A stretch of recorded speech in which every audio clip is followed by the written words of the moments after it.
Hi everyone. Today is day 4 of Navaratri and today's color is red. So I have some red plants from my collection. So I have covered kalanchoes in great detail in a different video, but I wanted to show you this lovely red kalanchoe that I have here, and there's one more here. Okay, both are red kalanchoes and the heroes of today, the red foliage plants, the aglaonemas. Aglaonemas are also called Chinese evergreens. So these plants are native to China, Philippines and New Guinea, and they are also grown in other tropical regions as well, but that's where they come from. In China, where they are from, they are considered to be good luck plants. So the Chinese especially keep them in their gardens for luck. These plants have become very popular in India recently, especially the colored versions of them. So if you see this lovely foliage, you have these deep reds with golden green spots, as well as you have this pink aglaonema, you have the veduri, you have the lipstick aglaonema, called the Valentine version of it. So there are a whole bunch of aglaonemas in beautiful colors. Similarly, if you go this way, this is not red, but this is called a snow white aglaonema. Okay, so and there's this one as well, which is a similar variety. And then you have this one, which is called Aglaonema cutlass. And the reason why it's called cutlass is quite self-explanatory, because of its cutlass-like leaf, right? The long leaf. So these are some varieties. I haven't brought most of them out, but I have focused more on the reds and pinks today. So about the plant, aglaonemas, if you are the type of person who thinks that you can't grow any plants, this is a plant for you. This is an absolutely beginner's plant, extremely easy to grow and very difficult to kill. If you give them basic sunlight, a moderate amount of water, and let them be, they will reward you with these beautiful foliage. So a few things to remember about these plants. One is about the soil. They like well draining soil. Your garden soil, vermicompost, coco peat, perlite in equal proportions will be a very good potting mix for aglaonemas. Just make sure that it doesn't soak up too much of water. So that's very important for them. They love humidity, but at the same time they can tolerate if the humidity is less as well. These are a lot more tolerant when compared to calatheas, but they don't like cold temperatures. So especially in places like Bangalore, where the temperature, and say even the north, where the temperature can go below 15 degrees, that's when you need to get these plants indoors, because they don't do well with the very cold temperature. They can probably tolerate higher temperature.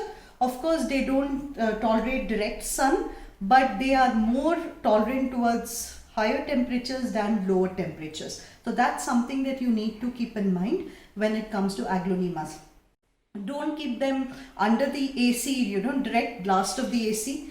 Don't keep them in, if there's a direct wind draft, don't keep them in the direction of that. They would not, or the heat, any direct wind or blast of wind, these guys tend to dry up and then they won't do well. Very easy to find out if they have been overwatered or underwatered. Their leaves will turn yellow, especially with the green varieties.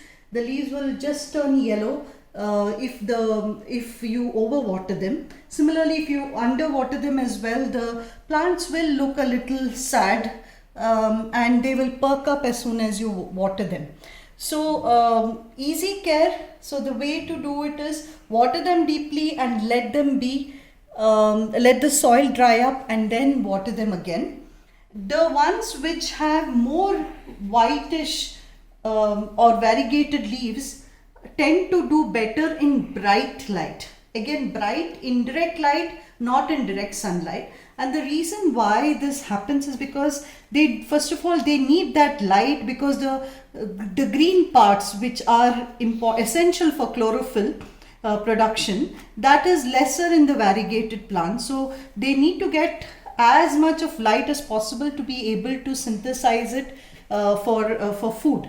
So that's the reason they tolerate bright light better than the ones which are these colorful ones. So these can grow indoors, they can be grown outdoors, not in direct sun, not in very cold temperatures. So that's the only thing that you need to remember about aglaonemas. Watering, kind of water them at regular schedules and they should do fine.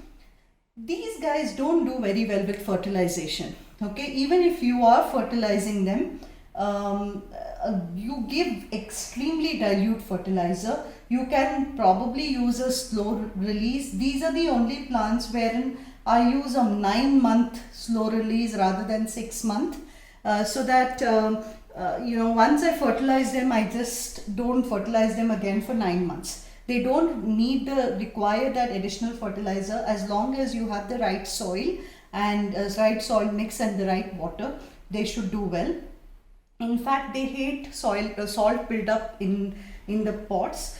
So regularly repotting them, probably every couple of years, is going to help grow a little bushier as well. From a propagation standpoint, if they get additional suckers, you can always propagate them through that, or root propagation, right? You can split them up, root split and propagation. That's the way you can. They do flower. You can see this one kind of popping up with a small little bud, so which is going to turn into a flower. But the flower is not really worth talking about. So nobody really bothers so much about the flowers. As soon as they flower, you can just let them be. You can remove the flowers. It's up to you.